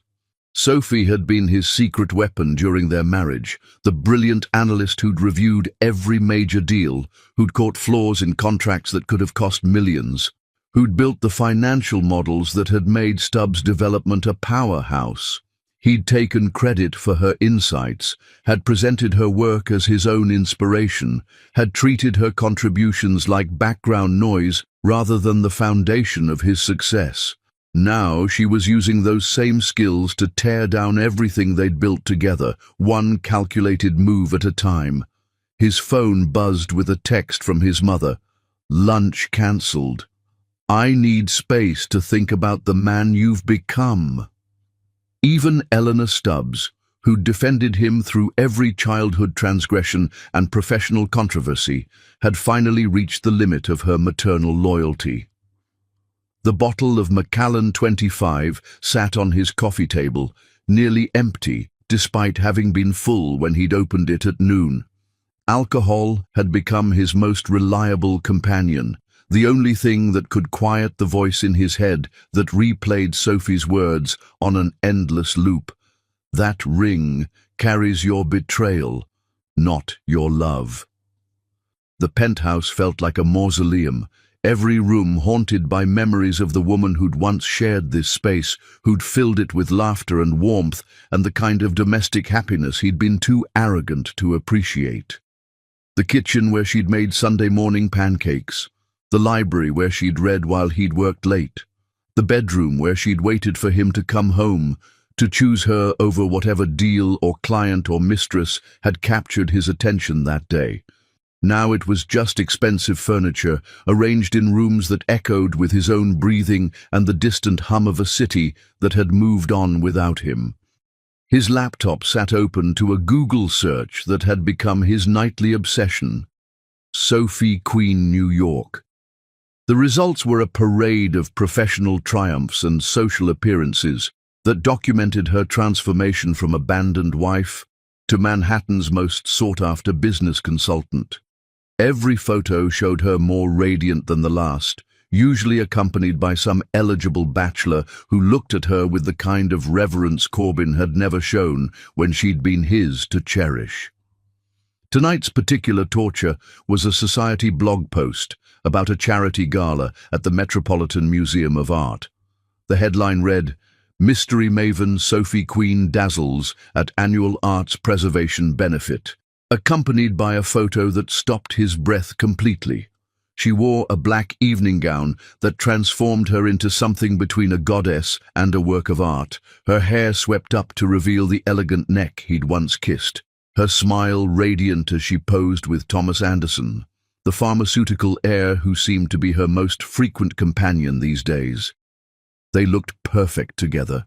Beautiful, successful, the kind of power couple that graced magazine covers and made other people dream of lives they'd never achieve. The article mentioned that Sophie had made a generous contribution to the museum's restoration fund, and Corbin found himself wondering how much money she'd donated. Where had she gotten the resources for philanthropy on this scale? The trust fund from her grandmother was substantial but not limitless, certainly not enough to support a Manhattan penthouse, a consulting business, and charitable giving that impressed society reporters. Unless, the realization hit him like artillery fire. He opened his laptop and began searching through financial records, business filings, anything that might confirm the suspicion growing in his chest like a malignant tumor. It took 3 hours and 2 more glasses of Macallan, but he found it. Sophie Queen Consulting had acquired a silent partner in August, just 2 months after Sophie's disappearance. The investor was listed as SQ Holdings, a shell company that, after considerable detective work, traced back to the offshore accounts that held Sophie's inheritance from her grandmother. But that wasn't the devastating part. The devastating part was the amount of the investment, $47 million. The exact amount her grandmother had left in trust, the money that had been sitting in conservative investments for 6 years while Sophie had lived modestly off the interest, never touching the principal. The money she'd never mentioned during their marriage, had never used to buy designer clothes or expensive jewelry or any of the luxuries that Madison Davis considered necessities. Sophie had possessed the resources to live independently all along. She could have left him years ago, could have built her own empire without his name or his connections or his money. Instead, she'd stayed, had tried to build a life with him, had chosen love over financial independence until he'd made that choice impossible. The laptop screen blurred as the implications sank in. Sophie hadn't disappeared because she was heartbroken or desperate or financially dependent. She'd vanished because she'd finally decided he wasn't worth the effort of trying to fix what he'd broken. And now she was using that same money, the fortune she'd hidden throughout their marriage, to systematically destroy everything he'd built. Every cancelled contract, every withdrawn investment, every mysterious business reversal could be traced to the influence of someone with unlimited resources and intimate knowledge of his weaknesses. His phone rang, the sound sharp in the silence of the empty penthouse. The caller ID showed William Anderson, probably calling with more catastrophic news about another contract that had mysteriously evaporated. "We need to talk." William's voice was grim. "Emergency meeting. My office. Now. It's midnight, William. I don't care if it's fucking Christmas. Get down here. I just got off the phone with Morrison Industries. They're not just cancelling their contract, they're considering a lawsuit over the preliminary work we've already completed. Corbin closed his eyes, feeling the weight of inevitable defeat settling over him like a burial shroud. They can't sue us. The work met all specifications. They're claiming the structural analysis was flawed, that the foundation recommendations wouldn't support the building design, that we either misrepresented our capabilities or deliberately provided substandard work. The words hit Corbin like individual punches. The structural analysis had been Sophie's work. Brilliant, thorough, absolutely flawless. She'd spent weeks on those calculations, had triple-checked every specification, had caught potential problems that other firms would have missed entirely. That's impossible. The analysis was perfect. I know it was perfect. You know it was perfect. But somehow, Morrison Industries has an independent report that contradicts our findings, signed by experts who are claiming our work was either incompetent or fraudulent. Corbin sank deeper into his chair, understanding flooding through him with sickening clarity. Sophie wasn't just destroying his business, she was destroying his reputation, ensuring that even if he survived the financial devastation, no one would ever trust Stubbs' development again. There's more, William continued. The SEC wants to meet with us next week. Something about irregularities in our project financing and questions about whether we've been misrepresenting our qualifications to investors. What irregularities? I don't know yet. But Corbin... William's voice carried the weight of a friendship that was about to end. I think you need to tell me everything. About Sophie. About what really happened. Because whatever you did to that woman, she's about to bury us so deep, we'll never see daylight again. The call ended, leaving Corbin alone with the wreckage of his life and the growing understanding that Sophie Queen wasn't just moving on from their marriage. She was making sure he could never hurt anyone the way he'd hurt her.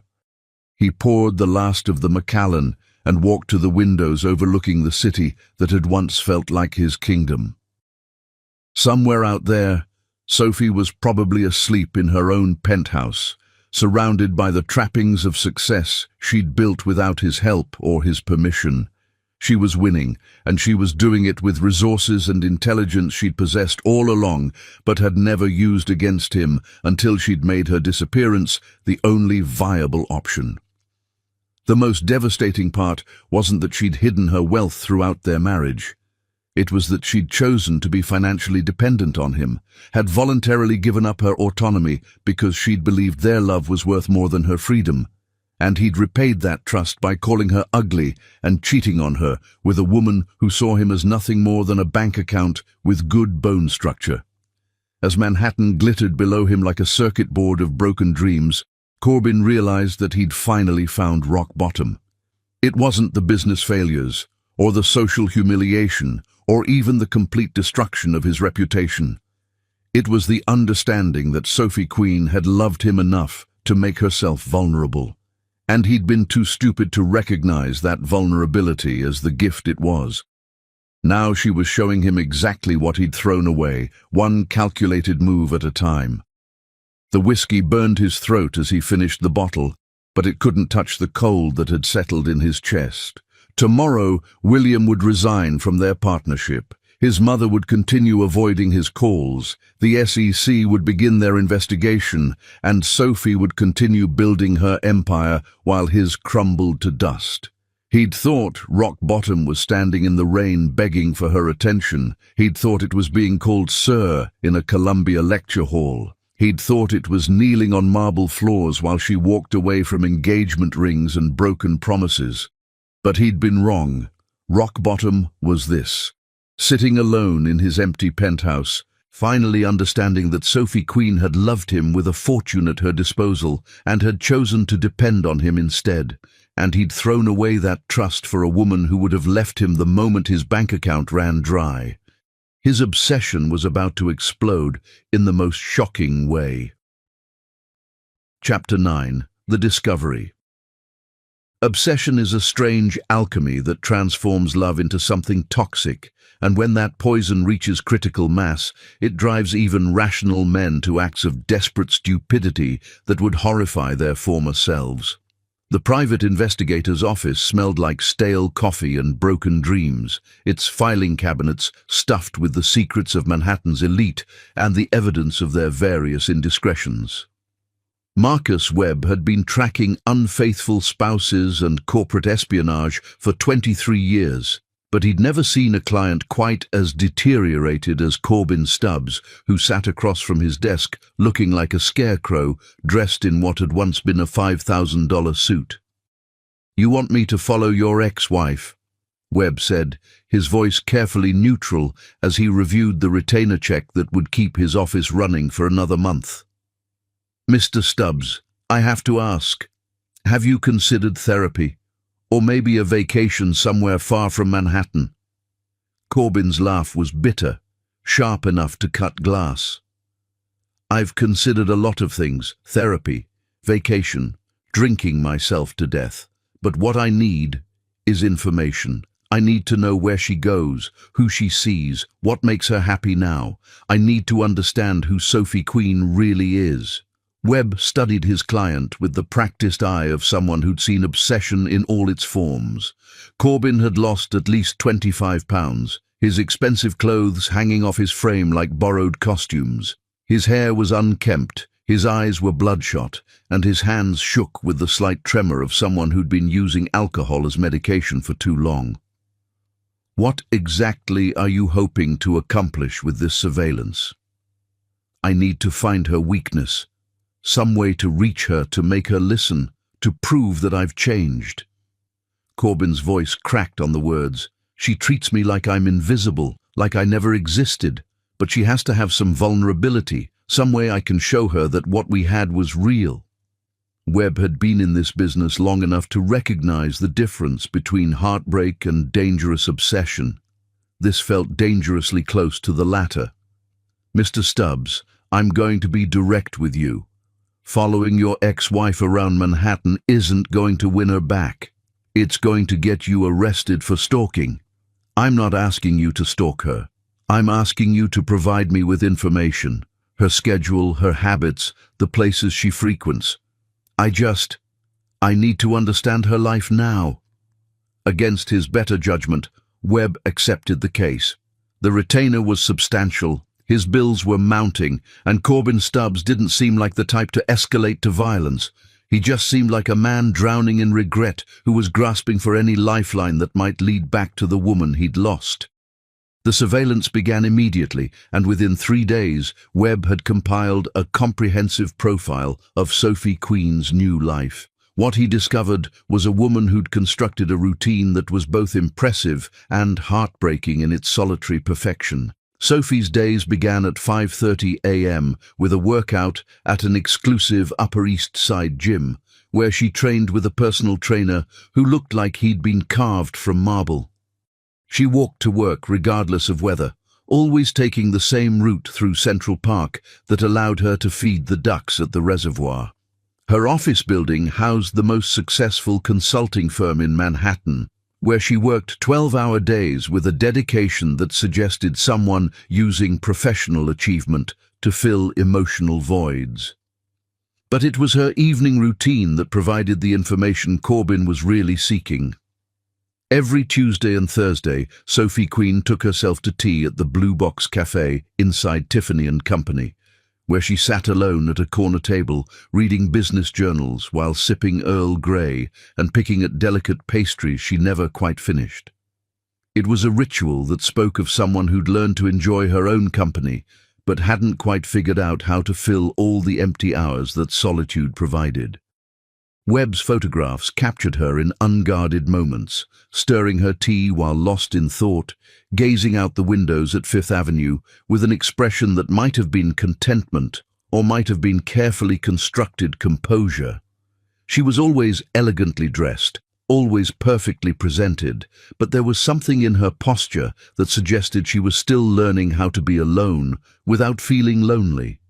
She goes to tea by herself. Corbin studied the photographs like they were archaeological artifacts that might reveal the secrets of a lost civilization. Every Tuesday and Thursday, like clockwork, Webb confirmed, always orders the same thing, always sits at the same table, always alone. Occasionally, someone approaches her, usually men who recognize her from society events, but she's polite and dismissive, never gives anyone more than 5 minutes of conversation. Corbin's hands trembled as he traced Sophie's image in the photographs. She looked peaceful in them, settled in a way she'd never appeared during their marriage. Even when she'd been trying her hardest to please him, there had always been an underlying tension in her posture, a frantic energy that came from constantly trying to earn love from someone who'd already decided she wasn't worth the effort. Now she looked calm, like someone who'd finally stopped fighting battles she could never win. "There's something else," Webb said reluctantly. "I don't think you're going to like it." He slid another set of photographs across the desk. These showed Sophie at various social events, always accompanied by the same man, Dr. Lucas Rodriguez, a prominent cardiac surgeon at Mount Sinai. He was handsome in a way that spoke of substance rather than surface, with kind eyes and the sort of gentle confidence that came from saving lives for a living. "They're not sleeping together," Webb said quickly, recognizing the dangerous look that crossed Corbin's face. "I've been watching for 3 weeks. He picks her up for events, walks her to her door, and leaves. They're friends, maybe something developing, but it's not physical. Not yet." But Corbin was no longer listening.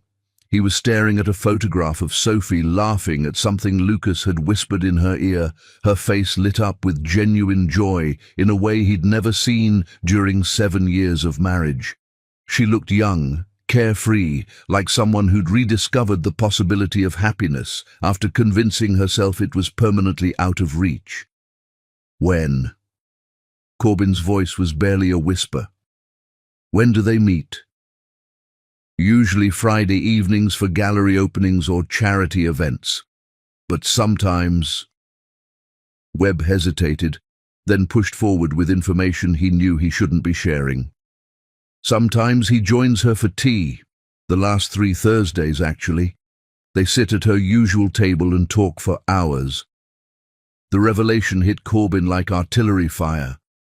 Sophie's solitary tea ritual, the one thing that had seemed vulnerable, approachable, human, wasn't actually solitary anymore. She'd opened that private space to someone else, had allowed another man into the careful routine she'd built around her new life. "Tomorrow is Thursday," Corbin said, his voice carrying a strange calm that worried Webb more than desperate pleading would have. "Mr. Stubbs, I strongly advise against— I need to see her. I need to see them together. I need to understand what he gives her that I never could." Webb tried to talk him out of it, tried to explain that confronting Sophie in public would accomplish nothing except adding another viral humiliation to his growing collection. But Corbin was beyond rational argument, driven by an obsession that had consumed every rational thought and replaced them with the single desperate need to reclaim something he'd thrown away.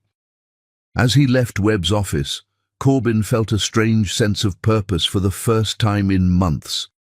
Tomorrow, he would see Sophie Queen in her new life, with her new man, in the place where she'd learned to be happy without him, and somehow, in his alcohol-damaged mind, he'd convinced himself that seeing her happiness would provide the key to destroying it, to proving that what they'd had was worth fighting for, to demonstrating that his love, however late, however selfish, was stronger than her contentment.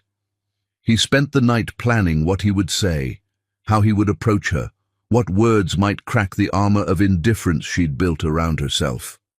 By morning, he'd convinced himself that this confrontation would be different, that seeing her with another man would finally provoke the reaction he'd been craving: anger, jealousy, some proof that she still cared enough to feel something when she looked at him. He was wrong, of course, But obsession has a way of making even intelligent men believe in fairy tales, especially when the alternative is accepting that some stories end not with reconciliation, but with one person learning to be happy while the other learns to live with the consequences of his choices. The irony was that Corbin had become exactly what he'd always claimed Sophie was during their marriage: desperate, needy, willing to sacrifice dignity for scraps of attention from someone who no longer wanted to give it. Tomorrow would be Thursday. Tomorrow, Sophie Queen would sit in her favorite cafe with a man who appreciated her company, while Corbin Stubbs would lurk in the shadows like a ghost haunting his own former life. And for the first time since this obsession began, he would finally understand that some love stories don't end with reunion. They end with one person learning to value themselves enough to close the door on those who had failed to see their worth when it mattered. What happened next would change everything forever. Chapter 10. The Tea Cafe Shock.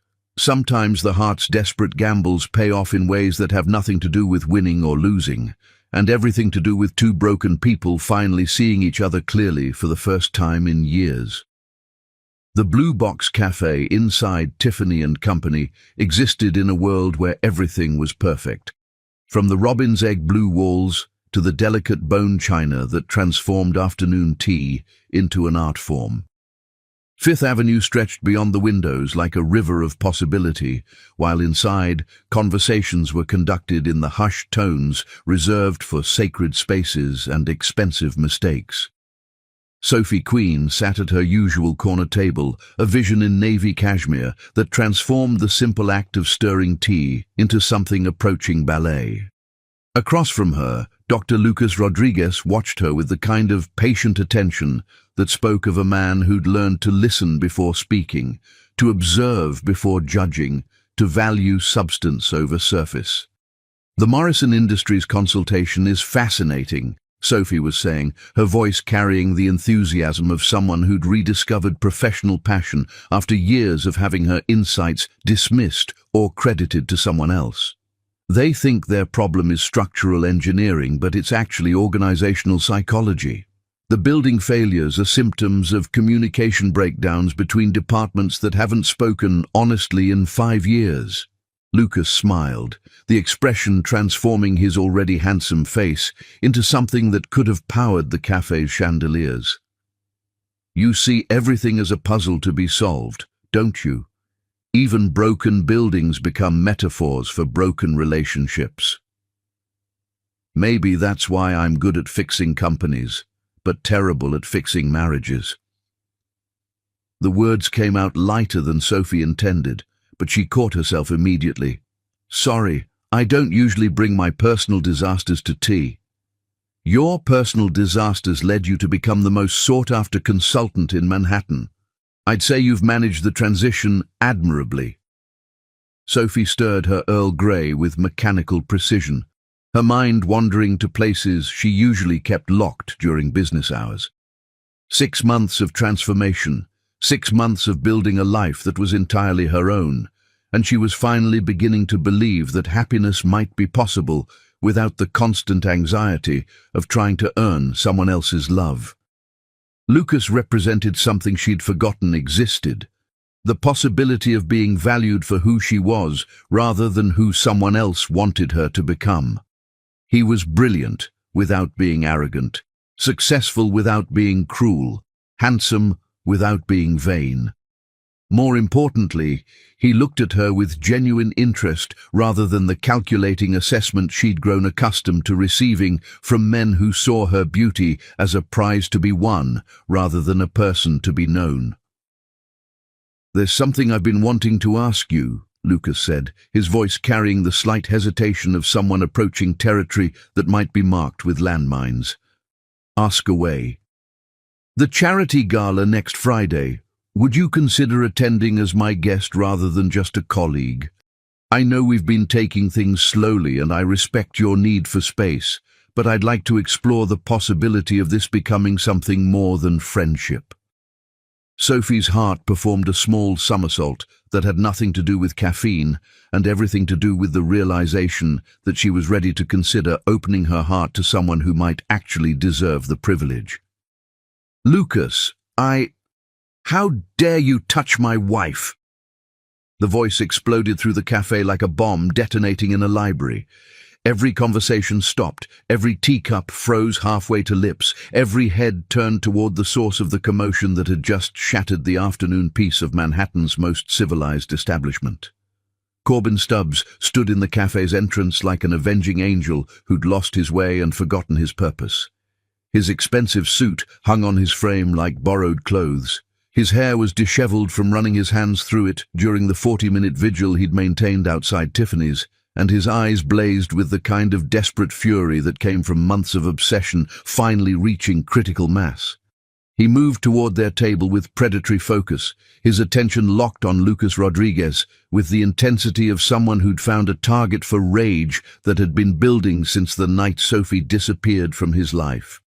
"Corbin." Sophie's voice was perfectly calm, the tone she might use to address a waiter who'd delivered the wrong order. "This is unexpected." But Corbin wasn't listening to Sophie.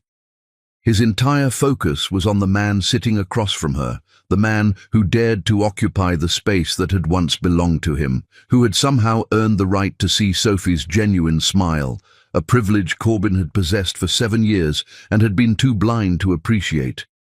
"I said, get your hands off my wife." Corbin's voice carried across the cafe with enough volume to ensure that every patron, every employee, and every person within a city block would remember this moment for the rest of their lives. Lucas rose from his chair with the controlled movements of someone who dealt with agitated family members in hospital emergency rooms and understood that emotional volatility required careful handling. At 6'2", he had 4 inches on Corbin, but more importantly, he carried himself with the confidence of someone who'd never needed to prove his worth through intimidation. "Sir, I think there's been a misunderstanding." "Misunderstanding?" Corbin's laugh was sharp enough to cut crystal. "The misunderstanding is you thinking you can waltz into her life and play house with my wife while I'm still breathing."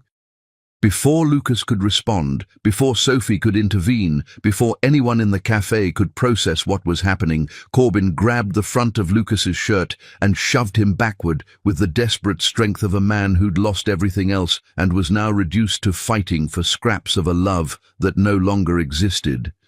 The cafe erupted in shocked gasps. Phones appeared like magic, their cameras capturing every second of what was rapidly becoming the most spectacular public meltdown in Tiffany and Company's recent history. Security guards materialized from hidden alcoves, moving toward the confrontation with professional urgency. "Corbin!" Sophie's voice cut through the chaos like a blade, finally carrying enough authority to penetrate his alcohol and obsession-fueled rage. "Stop this right now!" But Corbin wasn't capable of stopping. 6 months of rejection, 6 months of watching Sophie build a life that didn't include him, 6 months of realizing that the woman he'd called ugly had become magnificent while treating him like he'd never existed. All of it converged into this moment of public humiliation that felt like his last chance to matter in her story.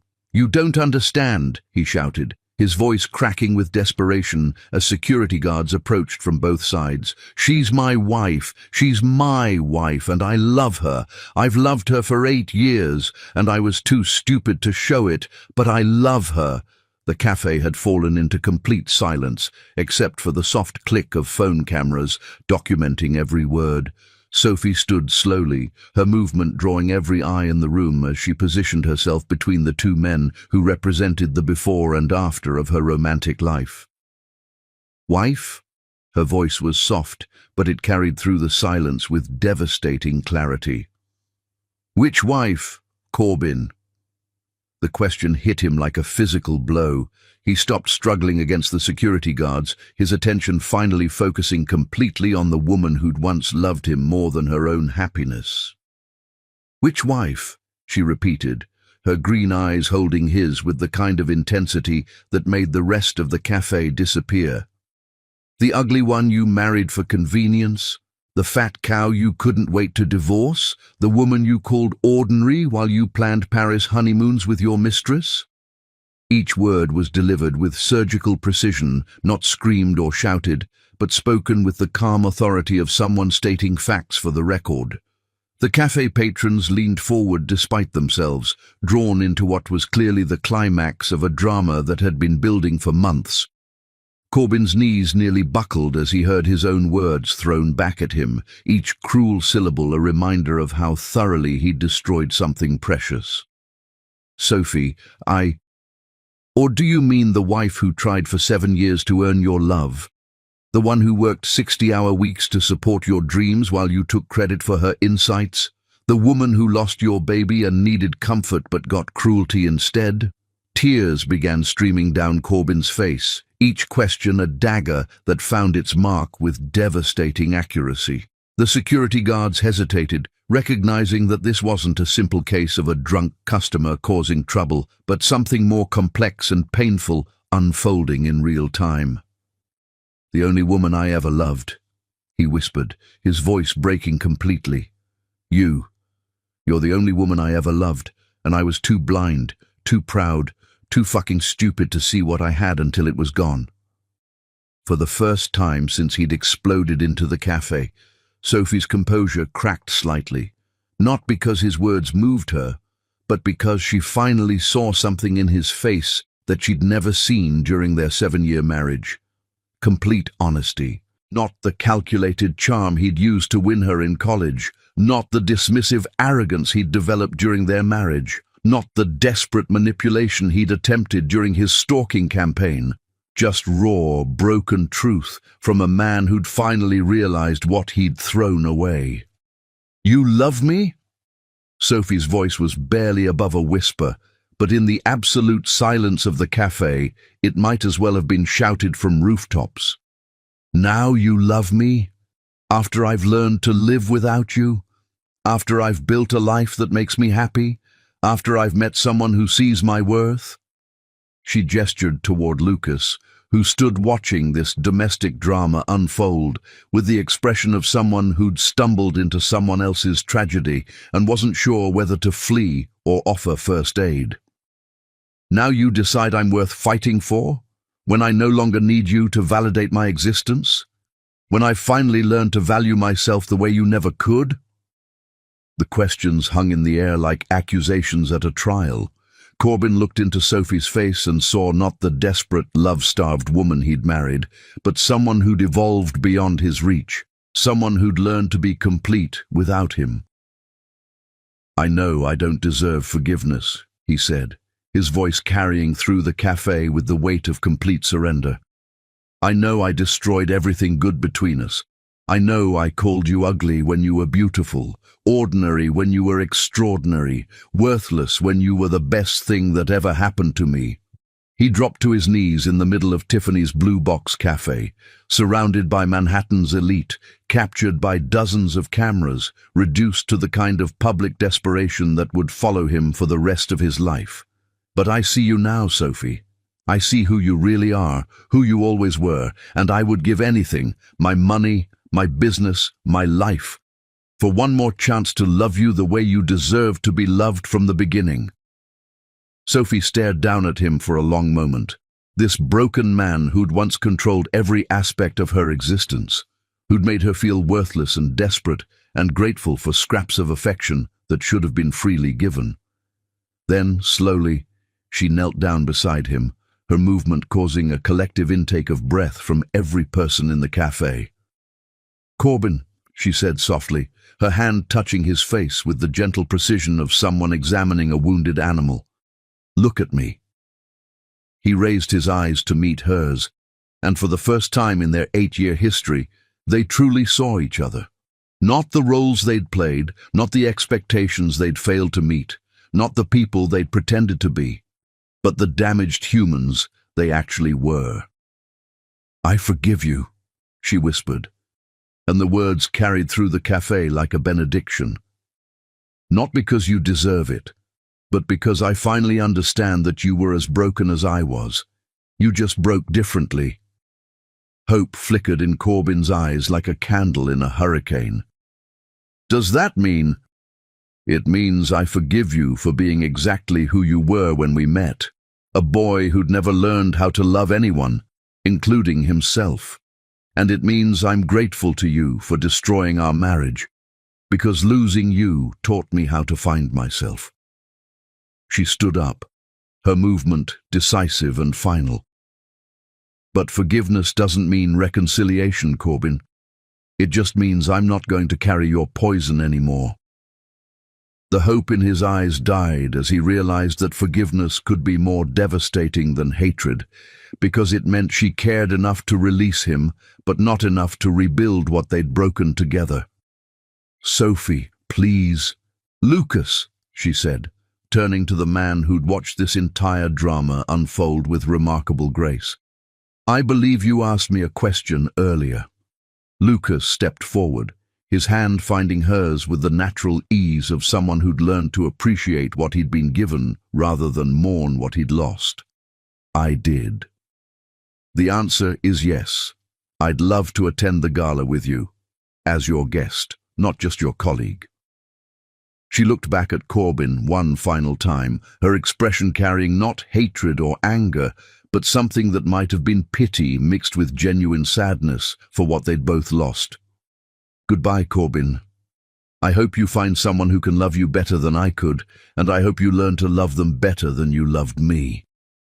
As Sophie and Lucas walked toward the cafe's exit, past the silent patrons and clicking cameras, past the security guards and shocked employees, Corbyn remained on his knees in the middle of Tiffany and company, surrounded by the wreckage of his public humiliation and the devastating realization that sometimes love arrives exactly when it's too late to matter. The cafe slowly returned to life around him, conversations resuming in hushed tones, but Corbyn barely noticed.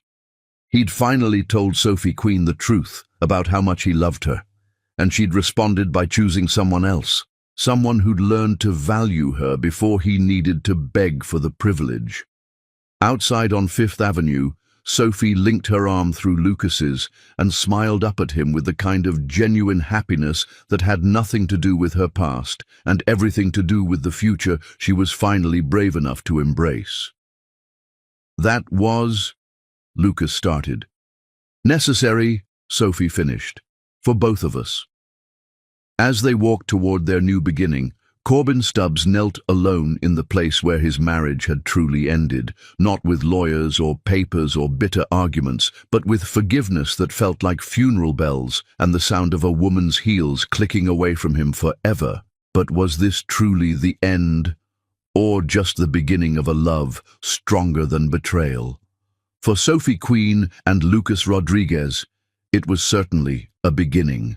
For Corbyn Stubbs, kneeling in the ruins of his public humiliation, it was the end of one story, and perhaps, if he learned from his spectacular failures, the start of a journey toward becoming someone worthy of the love he'd been too blind to cherish when it was his to claim.